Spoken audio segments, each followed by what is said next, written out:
Terima kasih Bapa di surga buat kesehatan, buat anugerah, buat semua yang Tuhan berikan kepada kami.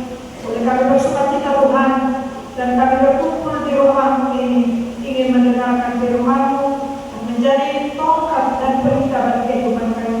Kiranya Roh Tuhan hadir di tengah-tengah kami, agar kami mampu melakukan apa yang seturut dengan perintah Tuhan, apa yang terbaik di hadapan Tuhan, agar kami betul-betul menjadi anak-anak Tuhan di dalam kehidupan kami. Terima kasih Bapa di surga, berfirmanlah Engkau, sebab kami telah siap untuk mendengarkan. Dalam nama Yesus Kristus Juru Selamat kami telah berdoa dan mengucap syukur. Amin. Shalom bagi kita semua Bapak Ibu. Shalom. Firman Tuhan bagi kita pada sore hari ini yaitu dari Kejadian pasal 32 ayat 22 sampai dengan ayat 32. Kejadian pasal 32 ayat 22 sampai dengan ayat 32. Demikian firman Tuhan. Perkumpulan Yakub dengan Allah. Pada malam itu Yakub bangun dan dia membawa kedua istrinya, kedua budaknya perempuan, dan ke-11 anaknya, dan menyeberang tempat penyeberangan sungai Yabok. Sesudah dia menyeberangkan mereka, ia menyeberangkan juga segala miliknya. Lalu tinggallah Yakub seorang diri, dan seorang laki-laki berbulan dengan dia sampai fajar menyingsing. Ketika orang itu melihat bahwa dia tidak dapat mengalahkannya, ia memukul sendi pangkal paha Yakub sehingga sendi pangkal paha itu terkelecok. Ketika ia berbulan dengan orang itu, lalu kata orang itu, biarkanlah aku pergi, karena fajar telah menyingsing. Sahut Yakub, aku tidak akan membiarkan engkau pergi jika engkau tidak memberkati aku. Bertanyalah orang itu kepadanya, siapakah namamu? Sahutnya Yakub. Lalu kata orang itu, namamu tidak akan disebutkan lagi Yakub, tetapi Israel, sebab engkau telah berkumpul melawan Allah dan manusia, dan engkau menang. Bertanyalah Yakub, katakanlah juga namamu. Tetapi sahutnya, mengapa engkau menanyakan namaku? Lalu diberkatinya lah Yakub di situ. Yakub menamai tempat itu Peniel, sebab katanya, aku telah melihat Allah berhadapan muka, tetapi nyawaku tertolong. Lalu tampaklah kepadanya matahari terbit ketika ia telah melewati Peniel, dan Yakub pincang karena pangkal pahanya. Itulah sebabnya sampai sekarang orang Israel tidak memakan daging yang menutupi sendi pangkal paha, karena dia telah memukul sendi pangkal paha Yakub pada otot pangkal pahanya. Demikian firman Tuhan. Saudara-saudara yang dikasihi di dalam nama Yesus Kristus, semua kita tentu mempunyai pergumulan yang berbeda-beda, dan semua orang pasti mempunyai pergumulan. Dan di dalam pergumulannya, dia sering ingin keluar dari pergumulan itu. Saking ingin keluarnya dia dari pergumulannya itu, dia mencari ketenangan. Contohnya dia pergi berwisata, atau dia pergi ke tempat-tempat hiburan yang membuat dia lupa dengan pergumulannya. Tetapi saudara-saudaraku, bukan berarti itu solusi bagi pergumulan atau persoalan, bahkan masalah yang dihadapinya. Mungkin dia keluar atau pulang dari tempat itu, pergumulan itu masih berada di dalam pikirannya dan hatinya, karena dia hanya mencari kesenangan atau mencari solusi hanya sementara di dalam kehidupannya. Pergumulan pasti akan datang, tapi yang harus kita ingat saudara-saudara, pergumulan itu mampu kita lalui, mampu kita jalani, mampu kita mengeluarkan dari hidup kita ketika kita bergantung kepada Tuhan. Dan inilah yang terjadi pada Yakub di naskah kita ini, saudara-saudara. Ketika Yakub yang dahulunya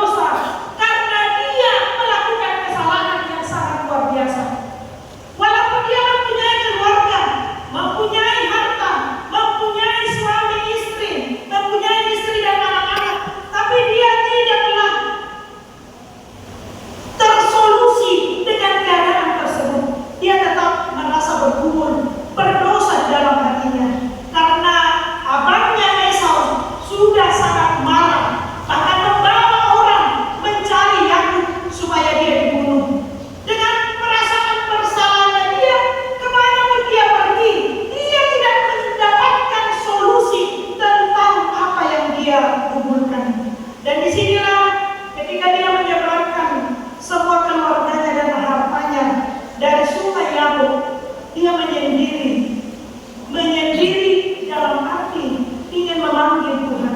Tuhan, bagaimana aku supaya pergumulanku ini, supaya yang saya derita ini, supaya apa yang terbebani dalam hidupku ini terselesaikan. Aku yakin Tuhan mampu. Di dalam malam gelap itu, dia hanya memanggil Tuhan. Dia hanya mau Tuhan ada di sampingnya dan Tuhan mendengarkan suaranya.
dan itu terlaksana dalam hidupnya.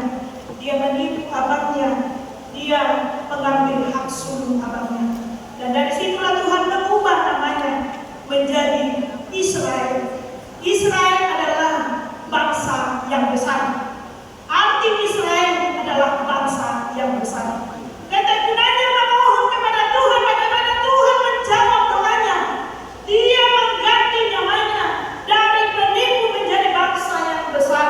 Bukan tidak beralasan Tuhan membuat nama tersebut, karena dia begitu, karena Tuhan sudah mengetahui hati dan pikiran yang dia ingin berubah, dia ingin bertobat, dia ingin memulihkan keadaan dengan abangnya.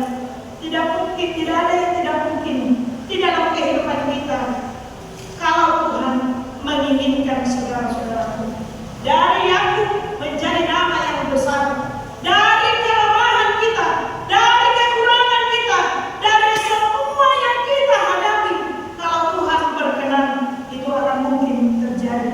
Tinggal bagaimana kita memaknai bahwa Tuhan senantiasa bersama dengan kita. Kadang sudah pun di samping kita Tuhan, tapi kita merasa tidak di samping kita. Mengapa? Kita hanya mengandalkan pikiran kita, mengandalkan pengetahuan kita. Padahal Tuhan sudah bersama kita, Tuhan sudah di samping kita, Tuhan sudah menjaga tangan kita.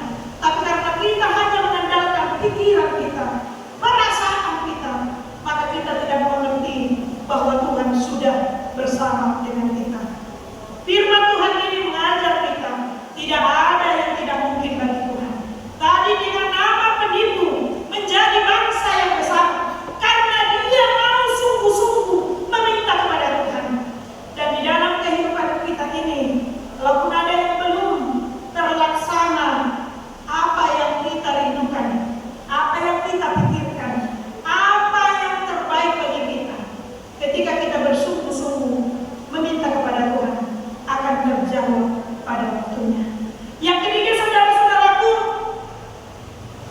topik minggu hari Minggu ini di tanggal 19 Oktober ini, aku telah melihat Allah.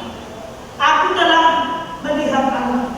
Memang di zaman kita ini, karena Tuhan Maha Kudus, kita adalah orang-orang berdosa. Mungkin kita tidak bisa melihat Allah secara kasat mata, tapi dari hati, dari iman kita, kita mampu melihat kuasa Tuhan di dalam kehidupan kita. Kita mampu melihat bahwa tangan Tuhan bekerja bagi kita, bahwa Tuhan turut serta di dalam kehidupan kita. Oleh karena itu, tidak ada alasan Tuhan tidak ada di kehidupanmu. Tapi sudah diajarkan bagi kita, kita memang tidak bisa melihat wajah Allah, tapi kita bisa merasakan kasih Allah di dalam kehidupan kita. Dengan cara bagaimana, saudara-saudaraku? Yakub betul-betul bergumul, meminta pertolongan, menggantungkan dirinya, hidupnya kepada Tuhan. Bahkan dia sampai merenung semalam suntuk, mencari Tuhan, memanggil Tuhan. Tuhan berkenan hadir di dalam kehidupannya. Jadi ketika kita datang ke gereja ini, marilah kita betul-betul membawa roh kita, bergumul, meminta apa yang terbaik dalam kehidupan kita. Jangan hanya mengisi absen atau mengisi daftar hadir di gereja ini. Kita tidak perlu hanya daftar hadir, yang perlu Tuhan menunjukkan wajahnya melalui menyatakan kuasanya di dalam kehidupan kita. Dan itulah yang terjadi pada Yakub. Dia telah melihat Allah, katanya tadi, bahkan aku tidak mati. Siapa yang melihat Allah akan mati karena kekudusan Allah, karena kesucian Allah. Tapi karena ketergantungan Yakub terhadap Tuhan, saking merindukan kuasa Tuhan hadir di dalam kehidupannya, bahkan dia berpelukan, dia merangkul erat Tuhan kita, Tuhan yang dia sembah di dalam kehidupannya, dan berkata, aku tidak mati. Karena dia betul-betul haus dengan apa yang ditunjukkan Tuhan terhadap dia. Oleh karena itu, saudara-saudaraku, rasakanlah awatan Tuhan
Amin.